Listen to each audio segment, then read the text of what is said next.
Welcome to By the Numbers. The idea of this program is to better understand the budget process on all levels, so whether it's a town department, the municipal budget, or even how the state provides funding to a community.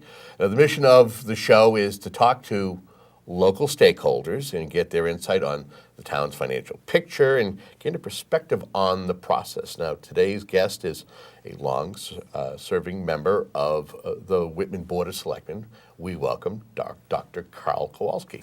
Sir. Thank you. Thank you, Kevin. Welcome to the program. Thank you. You know, the first thing I have to ask you, you know the question, and that is, what is it? What made you run for selectman? Beats the heck out of me. It was 2002, I think. I had been on the school committee from 1984 to 98 and didn't get off. And then I believe it was Richard Cole who was leaving the Board of Selectmen. He had been the chair. And he asked if I would run. And he had a bunch of kids who were going to throw literature around and everything. And I said, sure, so I did, and started then. That was, 6 terms ago, I think. Wow. Yeah. You just kind of, my next question is going to, kind of unveil the idea that you did serve on the school committee. Yes, I did. How invaluable has that experience been to you as a selectman? Well, it's been very valuable. I've changed my point of view. And by that I mean I've changed the way I see things. Maybe not the way I think about things, but I'm seeing things from a different point of view. I was on the school committee first on the K-8 school committee. And I was asked by the then chairperson, Leslie Cohen, if I'd consider running because someone was getting off the board. And I said, okay, sure. And I did. She was a remarkable chairperson, and she's one of the brightest and most dedicated people I know. And so I got on this K-8 committee. My kids were young at the time. My son was 7. My daughter was 13. So she was at the middle school, and he was in grade school. And it seemed like a fit. As you know, I've worked in education all my life, although in higher education. And so it was something that I thought maybe I'd have something that I could contribute or at least understand what some of the issues are. And I got to see a K-8 system that reported to the town, and then after 1992, a K-12 system that assessed the town what it needed for education. And to me, that was a real turning point, because it was a lot easier to send a figure to the town in assessment than to have to justify each one of the line items on a budget for a school system, as we do at town meeting for the town. You know, every person's salary is voted up or down singly at a town meeting. And we're talking, and it was the same kind of operation. And it's interesting because I've sat through my share of town meetings and knowing when it comes to Article 2 in the town meeting warrant, and the way they kind of do it. And I would say, Michael, my recollection is it was something that Michael Hayes decided to do instead of just nitpicking. We'll do 25 at a time, and you call out which ones you want to discuss. I think there's anywhere between 400 and 500 line items that are that are gone through. And depending on that person, the person who's at town meetings itch that they want to question, it's a number that's written down by the town moderator, and then it's discussed. Anybody has an itch and it's scratched at town meeting, and it's I'm teaching American Literature 1 right now. How's that going?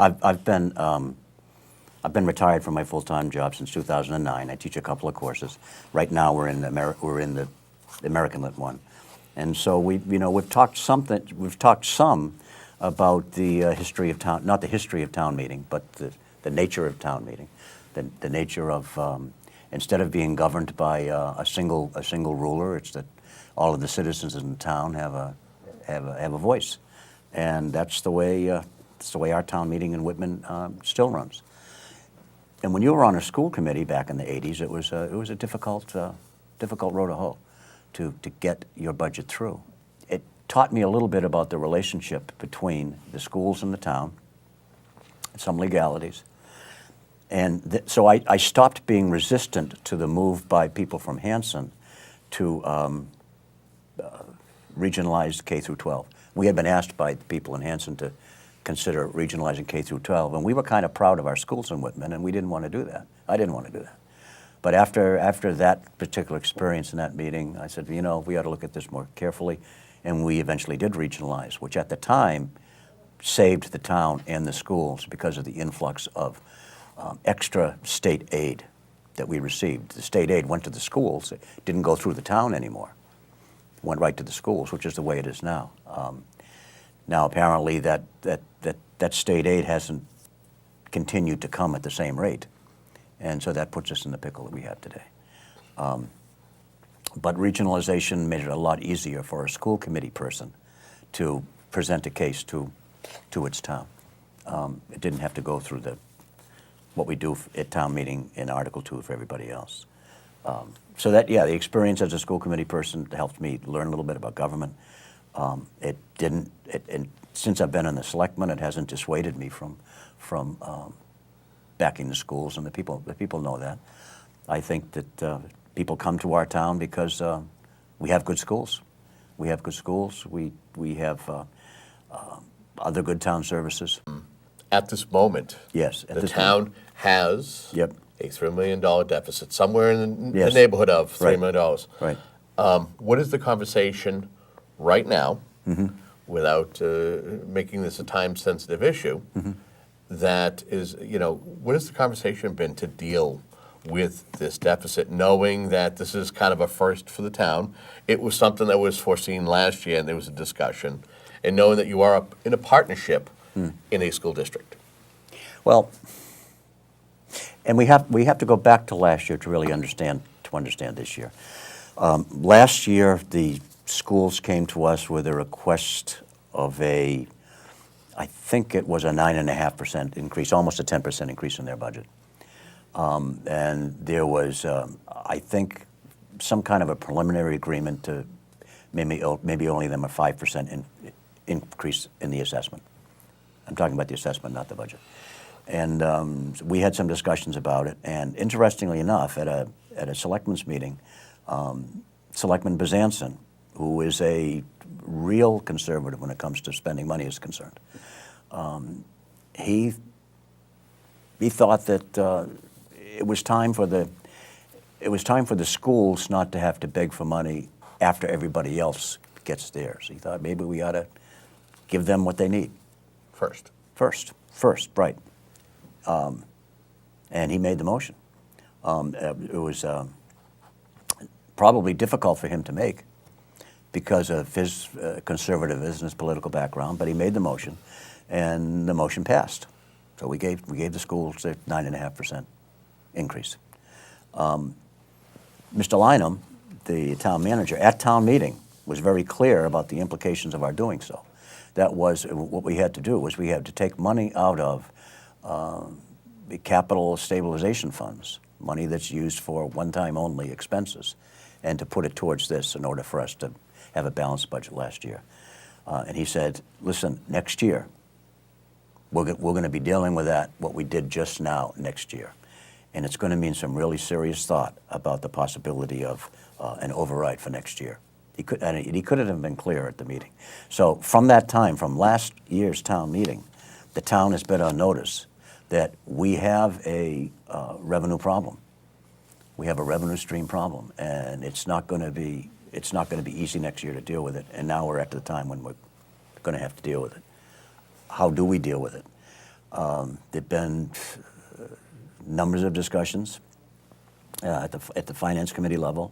They asked each of the departments to consider what would happen if they had to cut their budget 3% or 6% and 6%. What would happen to your department and all of that? And nothing. I don't think there was any real fruit from those discussions.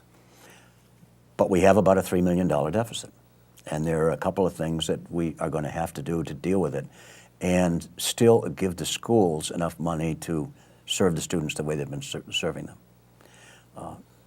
Remember, the schools are about 60% of our budget. I think it's about 60% of our budget.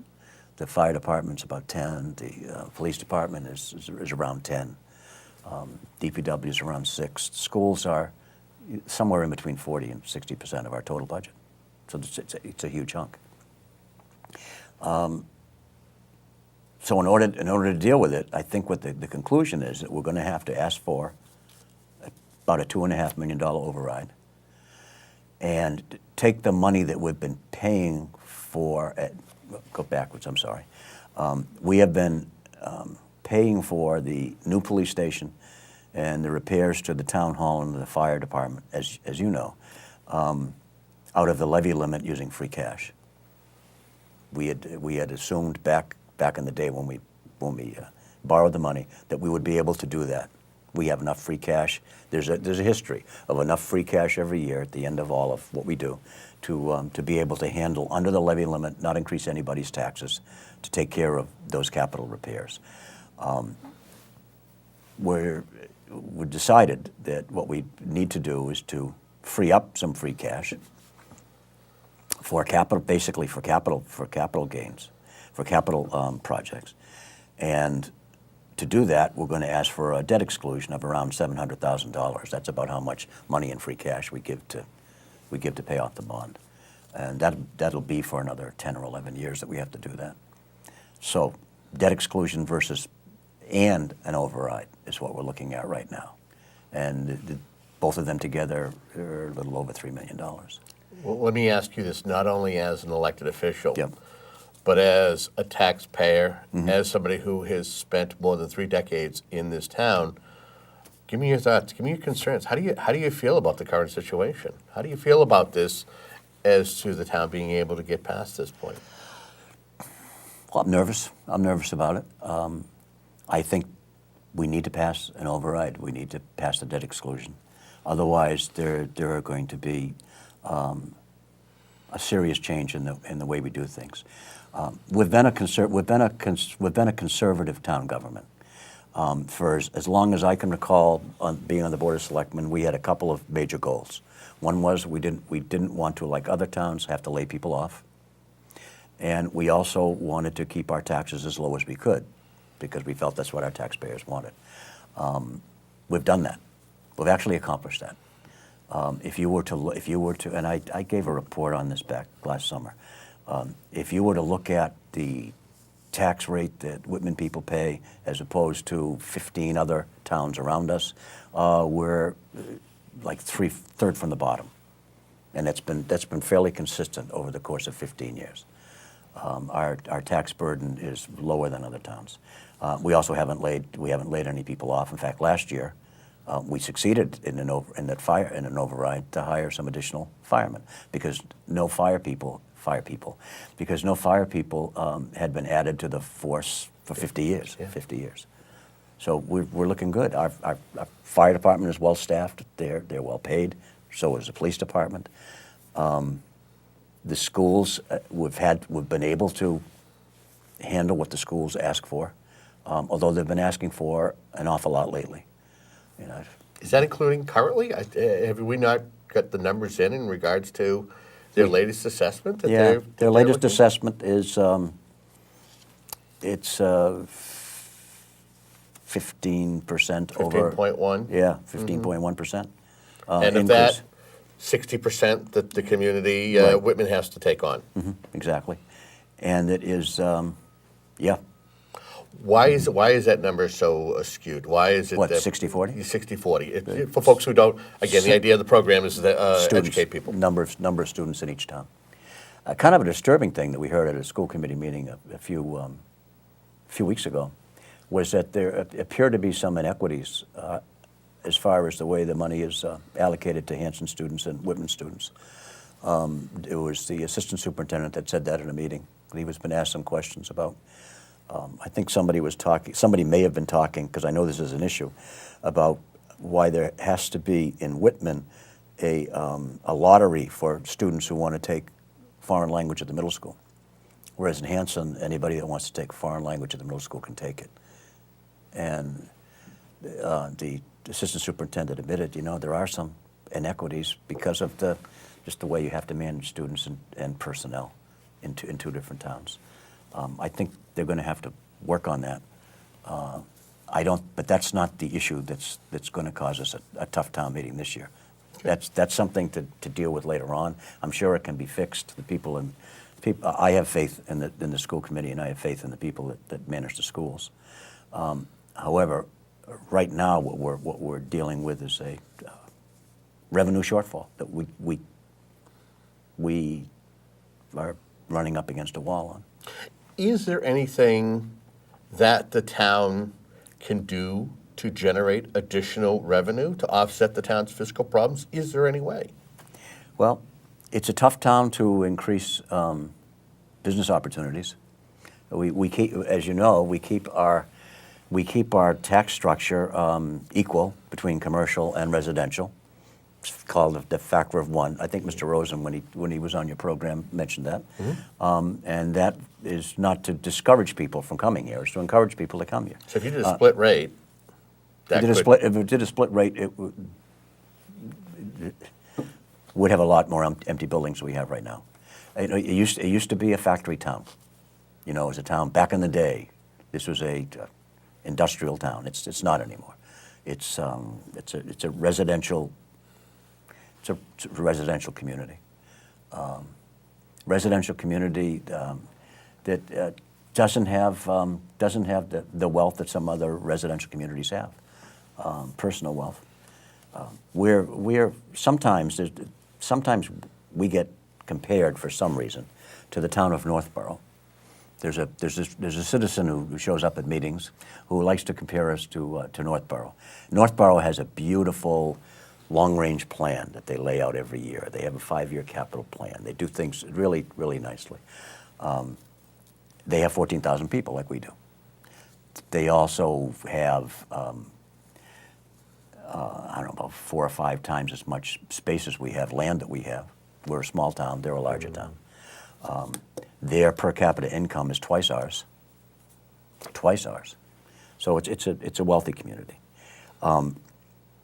An argument might be that, well, that has nothing to do with presenting a long-range plan and planning, and that we need to do more of that.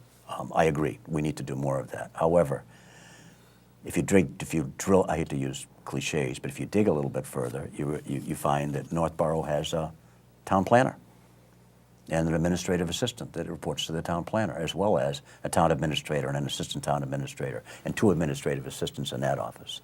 Town planner that makes $76,000 a year. We'd have a nice looking plan if we could pay somebody $76,000 a year to do that too. So what I will ask you, I'm not saying we shouldn't do that. I mean, I'm not saying we should. We can't afford to. Our town cannot afford to do that. I think our town depends upon volunteers to do that kind of work. Finance committee volunteers, other boards and committees volunteers. And sometimes it's difficult to get that kind of effort from people who are volunteers. You mentioned about having to pass an override, Prop 2.5 override, right, and also a debt exclusion. We know that historically, right, that it's a tough endeavor to do one or the other. So the idea here is to try to do both. What's the approach? That's the idea right now. Okay. How do you approach this and educate people? Well, I think we've been trying to educate people about it for the last year. If you were to go back to selectmen's meetings, you'll see that it's been a theme. I got into some difficulty myself during the summer when I says, we have to think of a lot of things. Like, for instance, what about the ambulance service? What if we privatize the ambulance service? Uh-oh. Okay, and I also said, right after I said that, and this is true, you can check the tape, I said, I am not for doing that. I am not for getting rid of our ambulance service. I love our ambulance service. I didn't say I love it, but that's what I meant. I said, but when we're in this kind of a situation, we have to think of all kinds of possibilities. I was hammered, and it was hurtful. I have taught in class, as you know, former student that you are. I've taught the police chief. I taught the present fire chief. I taught 3 or 4 of the firemen. I've had a connection through Massasoit with a lot of people that work in our town. I was able to look, I don't go on Facebook, but I was able to see on somebody else's Facebook hookup a lot of those firemen that I had, some of those firemen that I had taught, one that I hadn't taught but was a relative, who were saying all kinds of nasty things about me because I had brought that up, because it had been portrayed on Facebook that I was in favor of, that the chairman of the Board of Selectmen of Whitman was in favor of outsourcing the ambulance department, which wasn't true. It was hurtful in that it was basically fake news put out on Facebook by somebody in order for him to continue to gain favor amongst his people, and it was not an easy thing to deal with. I didn't like it. I've gotten over it, but apparently not totally over it, or I wouldn't have talked about it. Mentioned it. So, but that's the kind of thing we have to think of, all kinds of ways to try to get over this hump. That's not a way to do it. Down at I teach, the course I teach in Massasoit is down in, the courses I teach are down in the Middleborough campus, and that's the place where we have our we have an ambulance program. We have a paramedic program down there. And I was talking to the guy that runs it, and he says, "No, you wouldn't get a private company to come to Whitman anyway because there's not enough volume. Private companies, not a private for-profit ambulance company is not going to want to come into Whitman because there's not enough." So, one of the interesting offshoots, and this is what I was hoping for when I made that remark at the meeting, was that I was basically asking Chief Greno to justify his operation, which as a chief he should do anyway. But he did. He came out with a nice little report. It was really well written, and I was happy to see that because he was in my English class, and he gave me some credit for that. And it was a great job, and it showed without a shadow of a doubt that what Whitman ought to be doing is exactly what it's doing as far as ambulance service and fire servants and the conflagration involved. We just got a couple of minutes left here on this program, and we definitely thank you for coming in not only as a former school committee member, chair, of course, and the current chair of the Board of Selectmen here in the town of Whitman. We talked about the override. What if, two things I got to ask before we say goodbye to the folks who are watching, and that is, A, is the override a short-term or long-term fix? And B, what if the either of the two overrides, the Prop 2.5 override and the debt exclusion, do not pass? Then what? So first up is the Prop 2.5, is it a long-term or short-term? Well, it's more of a short-term than it is a long-term. You know, it increases our levy limit, you know, forever. The override does, but you only increase your ability to increase your ability to give out money by the 2.5% each year. If the schools are going to continue to ask for 10% each year, we're in the same position pretty much every year. So it gets us through. It gets us through a couple of years, maybe enough time for us to get. I was going to say to get a long-range plan in place that would allow us to foresee things better, but I'm not totally convinced that that's our problem. Our problem is we don't have the revenue. I think Mr. Rosen said that if a capital plan without capital is basically a wish list. A long-range plan without capital is a long-range plan, something to talk about. I'm not saying we shouldn't do it. I think we're moving towards it with the first step is the community survey. Community survey is going to tell us what we value as a town. And what the community survey tells us is that we value our schools, we value police, we value fire, we value low taxes. It's a good place to live. It's a great place to bring kids up. Tells us some interesting things. And I think we can draw a statement about what Whitman values as a town, draw a statement from which we develop goals and objectives that each department head will have to abide by. Now, that can happen, and that's a great exercise, and it educates people. It doesn't make money, though. It doesn't make money, and that's our issue right now. Okay, override fails. One or the other fails, or both fail. What's the next step? What do you have to do as a town? What does the town have to do, or the elected officials have to do, in order to be able to balance the budget for fiscal 20? Make cuts. Make cuts. And if the override fails and it affects what the schools need, they have to come back to us with a different assessment. And if they come back to us with a different assessment that both towns, or one of the towns can't handle, then they have that general meeting at the high school that both towns come together and try to agree on the level of the funds for the schools. It's not all a pretty picture. Interestingly enough, Moody's credit rating people came out, recently with a A rating for Whitman, and to quote, "Town management is strong, as demonstrated by conservative budgeting practices. There's a debt burden is modest, and fixed costs are manageable." That's an outside agency saying that. I don't think we're a badly managed town. I think we've run into an issue as far as funding is concerned, as far as revenue is concerned, that we're going to have to deal with. One of the ways to deal with it is to increase our level of grant support. We have an assistant town manager that is basically serving as our grants person.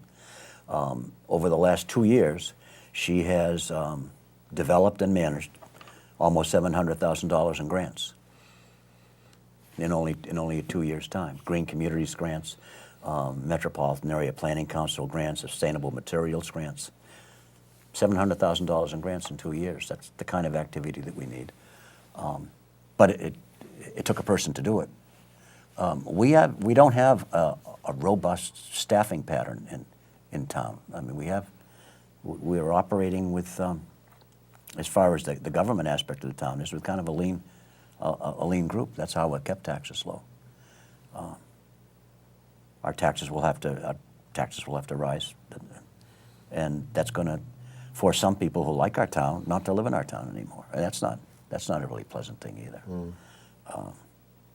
I hate to end this on a down note. I like the people that we've been working with.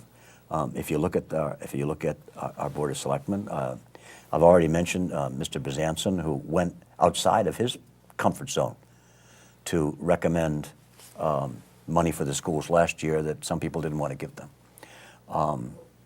Mr. Salvucci, you've had him on your show. You know how much he knows about everything. And the memory that he has, and the heart that he has to give all of the time that he gives to all the different boards that he's on.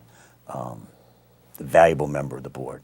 Mr. Lambiase, who also works in Duxbury in town government, a valuable member. And Randy LaMartina, who has brought real energy to the board too. He spends an awful lot of time he was on the finance committee going over figures, looking at things closely. I think it's a pretty good group that we have. I do bristle at some of the social media criticism about this group and the town manager's alleged inability to handle the situation. I think we're doing as well as we can do, and we'll continue to do so. Anything in closing quickly? No, I'd like to thank you for having me on. It went by fairly quickly. Didn't get a chance to talk about how well you did in class, but you did. Thank you very much for joining us here today.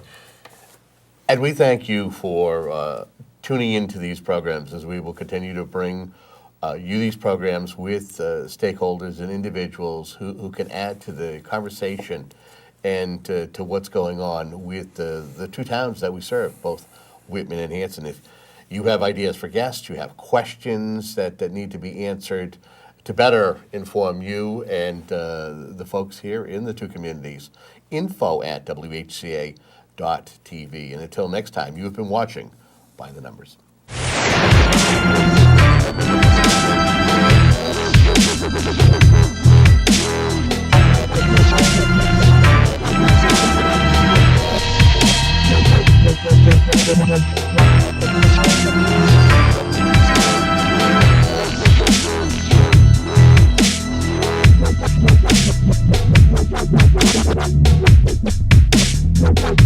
you.